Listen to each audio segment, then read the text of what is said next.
Hola, muy buenas noches.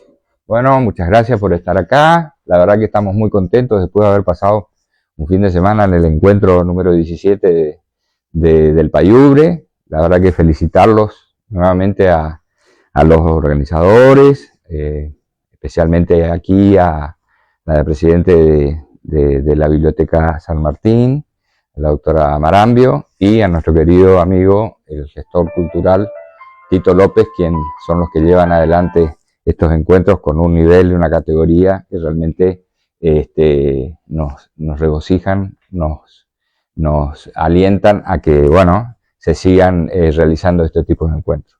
Me gustó mucho la fundadora del Grupo Letra, por supuesto, la Mater Magister, Meneca Balbastro. Me gustó mucho el comentario de, lamentablemente no pudo él asistir. Ustedes recuerdan de que se abrió el encuentro con una película, un corto, Soy el Gaucho, de autoría en el texto de José Gabriel Ceballos. Lamentablemente no pudo estar en persona y fue muy lindo, muy elogioso sus comentarios en el Facebook, que les recomiendo que si lo tienen por ahí de amigos, lo lean. Porque como él dice, se hacen muchos encuentros y ferias de libros, pero el encuentro del Payubre Mercedes mantiene un nivel y una calidad literaria que lo distingue con respecto a los demás. Así que bueno, eso con ese comentario. Vamos a ir hoy tenemos en esta noche tan especial al maestro Borges.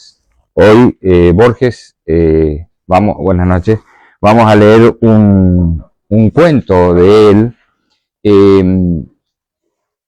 Estuvimos hablando con Tito y buscar la forma de entusiasmar o de tratar de acercar los textos de Borges a aquellos que quisieran, que están con avidez de saber, de leer textos de Borges. Entonces, primero pensamos que podría ser un cuento que lo vamos a reservar para cuando se haga el 24 de agosto en el natalicio de Borges. Se va a hacer seguramente alguna actividad literaria que se llama El Inmortal. Ese lo vamos a dejar. Y vamos a hoy consideramos que La Intrusa es un cuento que puede ser de iniciación para aquellos lectores que deseen empezar a introducirse en el universo borgiano. Para ello vamos a leer una pequeña introducción sobre el famoso hoy ya esquema de Ricardo Piglia, que en un texto que todavía está inédito, seguramente en algún momento va a salir. Es un texto se llama Los últimos días del Hacedor, es sobre la figura de Borges, y es un libro que justamente trata de hacer una semblanza y de hacer un análisis de su obra. En el inicio, la construcción de Borges, el Hacedor. Nos dice Ricardo Piglia que la escritura de Borges se construye en el reconocimiento de sus dos linajes. Por un lado, los antepasados fundadores, los guerreros, sus mayores, el linaje de la sangre. Por otro lado, sus antepasados literarios, los precursores, los modelos, el reconocimiento de los nombres que organizan el linaje literario. La familia se divide en dos linajes. Me puse a mi recontra mínimo, pero lo voy a... La familia se divide en dos linajes. La rama materna, de buena familia argentina, descendientes de fundadores y conquistadores, de guerreros y de héroes. Y la rama paterna, de tradición intelectual, ligada a la literatura y a la cultura inglesa. Estos linajes familiares se hunden en los cimientos de nuestra cultura argentina y, según Borges, la definen desde su origen. Podemos registrar así las contradicciones entre el linaje y el mérito, entre el coraje y la cultura, entre las armas y las letras, entre lo criollo y lo europeo, englobados en la gran matriz de civilización y barbarie. El punto de encuentro de este sistema de oposiciones es Borges, o mejor dicho, sus textos. Enciclopédico y montonero, como una vez se definió, rindió culto en sus escritos al coraje y a los libros. Sus textos son dos sistemas de relatos, dos maneras de modelar la ficción. Por un lado aparecen una serie de textos afirmados en la voz, en el relato oral, en la historia, en el culto al coraje, y tienen al duelo como la estructura fundamental. Por otro lado, otra serie de textos afirmados en la lectura, en la traducción, en el culto a los libros, en el saber, en la biblioteca, y que tienen al intertexto, a lo falso, como estructura fundamental. Con esto yo quería comentarles como una especie de introducción a lo que vamos a leer. Para lo que también quisiera sintetizar en lo que en este libro, que es una edición de las obras completas, este es uno, el número 2, digamos, es una edición crítica a cargo de Rolando Costa Picasso. Jorge Luis Borges es, sin duda, un escritor universal. En sus libros, impregnados de una erudición vasta y deslumbrante, subyace una serie de disciplinas que van desde la literatura y la historia hasta la teología, la filosofía y la mitología, el cine, la cultura popular, las artes y las ciencias se entremezclan en sus relatos de compadritos, en los poemas metafísicos y en sus originales ensayos sobre lenguas utópicas, el tiempo o la novela policial. Nació Jorge Luis Borges en Buenos Aires el 24 de agosto de 1899. Bilingüe, por influencia de su abuela paterna, de origen inglés, aprendió a leer en este idioma antes que en castellano, hecho capital en el desarrollo de su escritura. En 1914 se instala con su familia en Ginebra, ciudad en la que cursa el bachillerato. Hola. Pronto comienza a publicar poemas y manifiestos ultraístas en la prensa de España, donde vive entre 1919 y 1921, año en que los Borges regresan a la Argentina. El redescubrimiento de su ciudad natal lo mueve a urdir versos que reúne en su primer libro, Fervor de Buenos Aires. Dentro de su vasta producción cabe citar obras narrativas como Ficciones y El Aleph, o El Aleph, ensayos como Historia de la Eternidad, Discusión y otras Inquisiciones, y 12 libros de poemas. El premio Formentor, otorgado en 1961, le valió el reconocimiento internacional. Desde entonces recibió importantes distinciones de universidades, gobiernos extranjeros y numerosos premios, entre ellos el Cervantes en 1980. Incontables estudios críticos abordan la obra de este creador extraordinario, traducido y leído en todo el mundo. Borges murió en Ginebra el 14 de junio de 1986. Y nunca le dieron el Nobel. Y nunca le dieron el Nobel. Sí. No es el único. Fíjense que podríamos decir que los dos grandes escritores, esto es opinión personal, ¿no?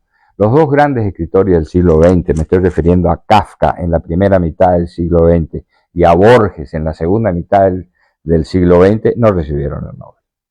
Es realmente algo que bueno, asombra, llama la atención, ¿no? Sin desmerecer, porque hubo muchos Nobeles que, bueno, pasaron así como desapercibidos en el sentido de que no recordamos sus obras muchas veces, ¿no?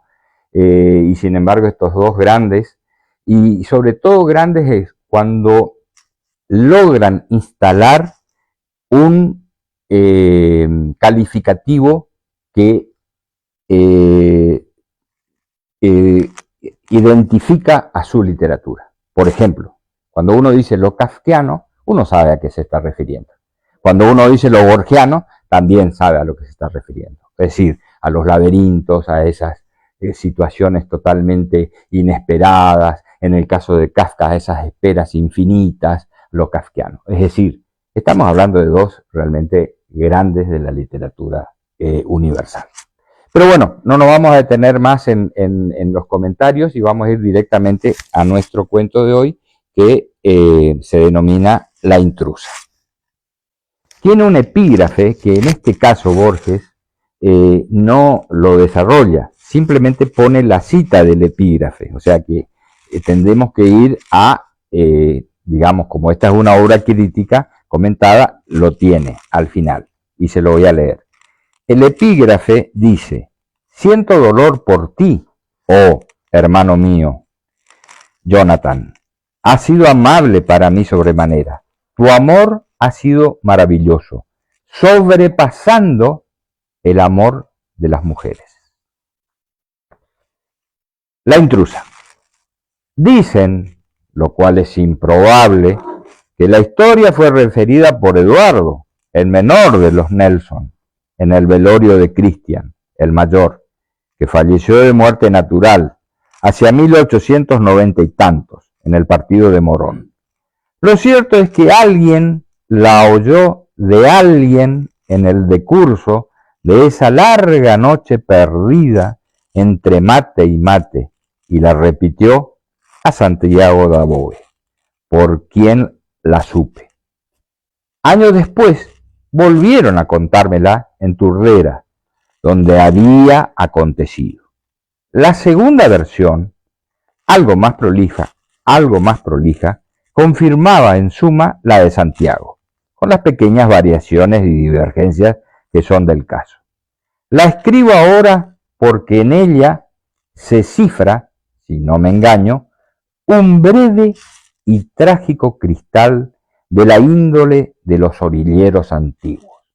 Lo haré con probidad, pero ya preveo que cederé a la tentación literaria de acentuar o agregar algún pormenor. En Turdera lo llamaban los Nielsen. El párroco me dijo que su predecesor recordaba, no sin sorpresa, haber visto en la casa de esa gente una gastada Biblia de tapas negras, con caracteres góticos. En las últimas páginas se entrevió nombres y fechas manuscritas. Era el único libro que había en la casa. La azarosa crónica de los Nielsen, perdida como todo, se perderá. El caserón ya no existe, era de ladrillo sin revocar. Desde el zaguán se divisaban un patio de baldosa colorada y otro de tierra. Pocos, por lo demás, entraron ahí. Los Nielsen defendían su soledad. En las habitaciones desmanteladas dormían en catres. Sus lujos eran el caballo, el apero, la daga de hoja corta, el atuendo rumboso de los sábados y el alcohol pendenciero. Sé que eran altos, de melena rojiza, Dinamarca o Irlanda, de las que nunca oirían hablar, andaban por la sangre de esos dos criollos. El barrio los temía a los colorados. No es imposible que debieran alguna muerte. Hombro a hombro pelearon una vez a la policía. Se dice que el menor tuvo un altercado con Juan Iberra, en el que no llevó la peor parte, la cual, según los entendidos, es mucho. Fueron troperos, cuarteadores, cuatreros y alguna vez tahúres. Tenían fama de avaros, salvo cuando la bebida y el juego los volvían generosos. De sus deudos nada se sabe, ni de dónde vinieron. Eran dueños de una carreta y una yunta de bueyes. Físicamente diferían del compadraje que dio su apodo forajido a la Costa Brava. Esto, y lo que ignoramos, ayuda a comprender lo unido que fueron. Malquistarse con uno era contar con dos enemigos. Los Nielsen eran calaveras, pero sus episodios amorosos habían sido hasta entonces de zaguán o de casa mala.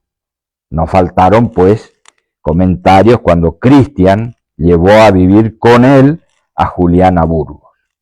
Es verdad que ganaba así una sirvienta, pero no es menos cierto que la colmó de horrendas baratijas y que la lucía en las fiestas, en las pobres fiestas de conventillo, donde la quebrada y el corte estaban prohibidos y donde se bailaba todavía con mucha luz. Juliana era de tez morena y de ojos rasgados. Bastaba que alguien la mirara para que se sonriera. En un barrio modesto, donde el trabajo y el descuido gastan a las mujeres, no era mal parecida.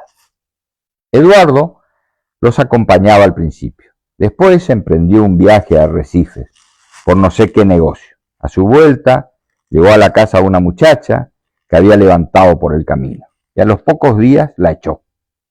Se hizo más hosco, se emborrachaba solo en el almacén y no se daba con nadie. Estaba enamorado de la mujer de Cristian. El barrio, que tal vez lo supo antes que él, previó con alevosa alegría la rivalidad latente de los hermanos.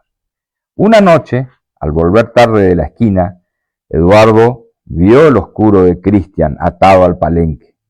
En el patio, el mayor estaba esperándolo con sus mejores pilchas. La mujer iba y venía con el mate en la mano. Cristian le dijo a Eduardo: yo me voy a una farra en lo de Farías, ahí la tenés, a la Juliana, si la querés, usala. El tono era entre mandón y cordial. Eduardo se quedó un tiempo mirándolo, no sabía qué hacer. Cristian se levantó, se despidió de Eduardo, no de Juliana, que era una cosa, montó a caballo y se fue al trote, sin apuro. Desde aquella noche la compartieron. Nadie sabrá los pormenores de esa sórdida unión que ultrajaba las decencias del arrabal. El arreglo anduvo bien por una semana, pero no podía durar. Entre ellos, los hermanos no pronunciaban el nombre de Juliana, ni siquiera para llamarla, pero buscaban y encontraban razones para no estar de acuerdo. Discutían la venta de unos cueros, pero lo que discutían era otra cosa. Cristian solía alzar la voz y Eduardo callaba. Sin saberlo, estaban celándose. En el duro suburbio, un hombre no decía, ni se decía que una mujer pudiera importarle, más allá del deseo y la posesión, pero los dos estaban enamorados. Esto, de algún modo, los humillaba. Una tarde en la plaza de Lomas, Eduardo se cruzó con Juan Iberra, que lo felicitó por ese primor que se habían agenciado. Fue entonces, creo, que Eduardo lo injurió. Nadie delante de él iba a hacer burla de Cristian. La mujer atendía a los dos con sumisión bestial, pero no podía ocultar alguna preferencia por el menor, que no había rechazado la participación, pero que no la había dispuesto. Un día le mandaron a la Juliana que sacara 2 sillas al primer patio y que no apareciera por ahí, porque tenían que hablar. Ella esperaba un diálogo largo y se acostó a dormir la siesta, pero al rato la recordaron. Le hicieron llenar una bolsa con todo lo que tenía, sin olvidar el rosario de vidrio y la crucecita que le había dejado su madre. Sin explicarle nada, la subieron a la carreta y emprendieron un silencioso y tedioso viaje. Había llovido, los caminos estaban muy pesados, y serían las 5 de la mañana cuando llegaron a Morón. Ahí la vendieron a la patrona del prostíbulo. El trato ya estaba hecho. Cristian cobró la suma y la dividió con el otro. En Turdera, los Nielsen perdidos hasta entonces en la maraña, que también era una rutina de aquel monstruoso amor, quisieron reanudar su antigua vida de hombres entre hombres. Volvieron a las trucadas, al reñidero, a las juergas casuales. ¿Acaso alguna vez se creyeron salvados? Pero solían incurrir, cada uno por su lado, en injustificadas o harto justificadas ausencias. Poco antes del fin de año, el menor dijo que tenía que hacer en la capital. Cristian se fue a Morón. En el palenque de la casa, que sabemos, reconoció al overo de Eduardo. Entró. Adentro estaba el otro, esperando turno. Parece que Cristian le dijo: de seguir así, los vamos a cansar a los pingos. Más vale que la tengamos a mano. Habló con la patrona, sacó unas monedas del tirador y se la llevaron. La Juliana iba con Cristian. Eduardo espoleó al overo para no verlo. Volvieron a lo que ya se ha dicho. La infame solución había fracasado. Los dos habían cedido a la tentación de hacer trampa. Caín andaba por ahí. Pero el cariño entre los Nielsen era muy grande. ¿Quién sabe qué rigores y qué peligros habían compartido? Y prefirieron desahogar su exasperación con ajenos, con un desconocido, con los perros, con la Juliana, que había traído la discordia. El mes de marzo estaba por concluir y el calor no cejaba. Un domingo, los domingos la gente suele recogerse temprano. Eduardo, que volvía del almacén, vio que Cristian uncía los bueyes. Cristian le dijo: vení, tenemos que dejar unos cueros en lo del Pardo. Ya los cargué, aprovechemos la fresca. El comercio del Pardo quedaba, creo, más al sur. Tomaron por el camino de las tropas, después por un desvío. El campo iba agrandándose con la noche. Orillaron un pajonal. Cristian tiró un cigarro que había encendido y dijo sin apuro: a trabajar, hermano. Después nos ayudarán los caranchos. Hoy la maté. Que se quede aquí con sus pilchas. Ya no hará perjuicios. Se abrazaron, casi llorando. Ahora los ataba otro vínculo. La mujer tristemente sacrificada y la obligación de olvidarla. Tremendo.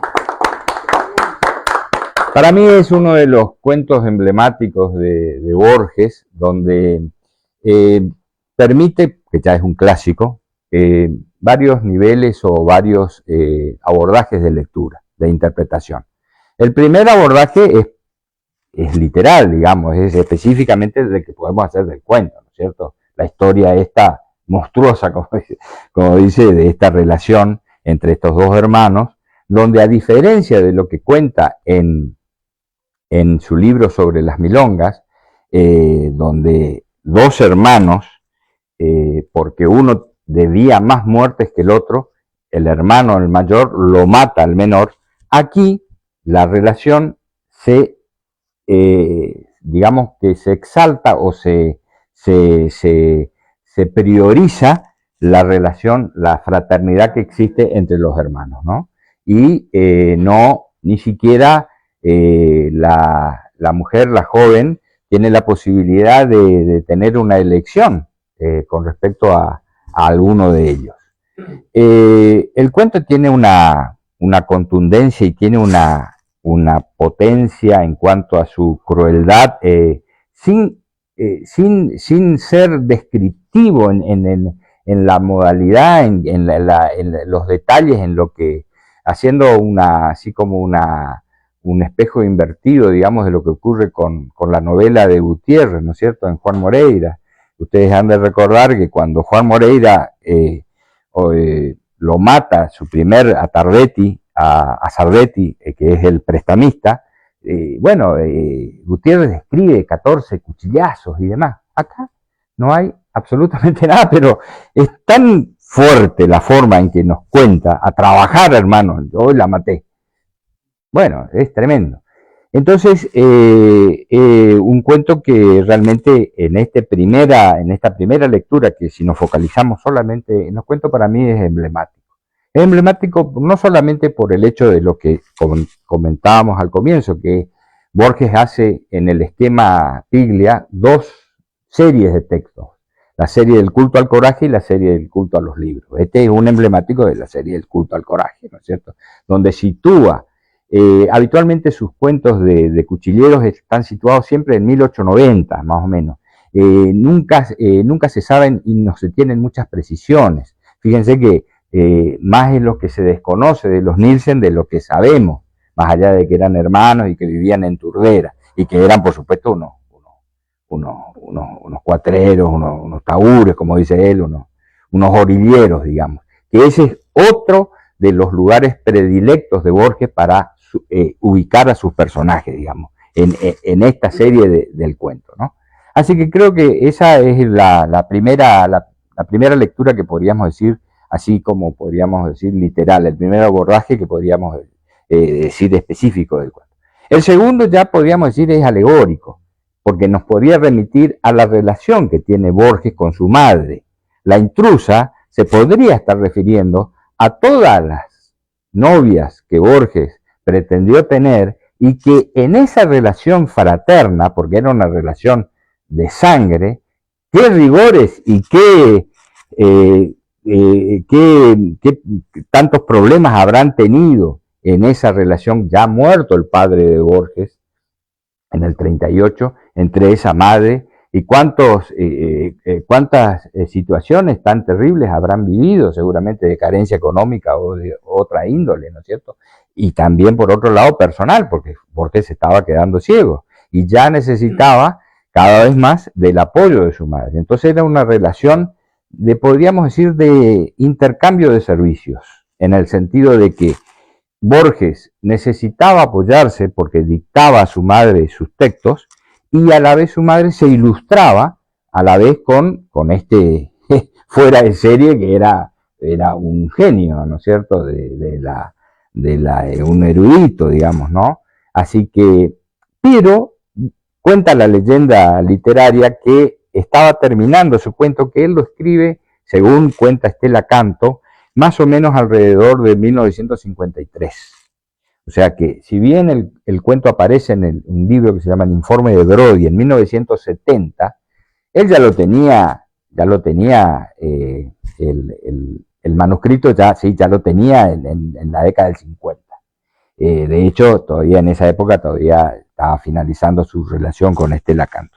Y por supuesto que a ella le impresionó el cuento en el sentido de que como que ella veía ahí una relación homosexual. Entonces él dice, no, nada que ver, no hay ninguna relación homosexual. Y después ella se da cuenta de que en realidad lo que estaba hablando Borges, o por lo menos esa es la interpretación que cuenta Estela Canto en su libro, un hermoso libro, Borges a Contraluz, que les recomiendo también su lectura, para enterarnos de todas estas cuestiones y de este análisis en este cuento, donde él dice, en realidad él está hablando de la relación tan estrecha que tenía con su madre, y donde ahí no podía entrar nadie.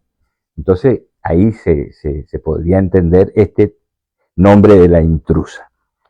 Y la tercera interpretación ya es una interpretación contemporánea, ¿no es cierto? Realmente Borges, como todo clásico, y uno como lector, hace una interpretación actual, digamos, ¿no?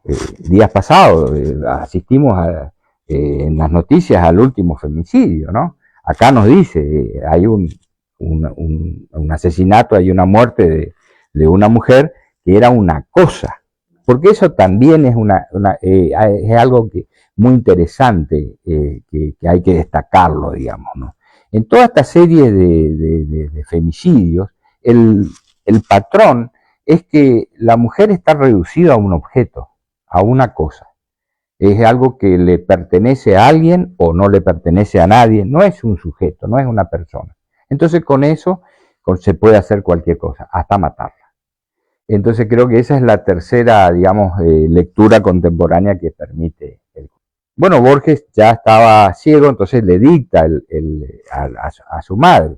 Y bueno, y queda como, le dice, mira, no lo estoy encontrando aquí. Y a ella no le gustaban los cuentos de cuchilleros. Bueno, vamos a ver si este ya es el último cuento que así dedicas a otras. ¿No? A ella no le gustaba.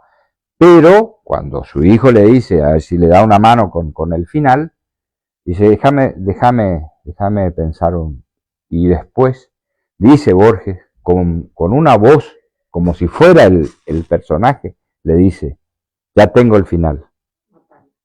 A trabajar, hermano. Hoy la maté. Bueno, muy bien, muchas gracias.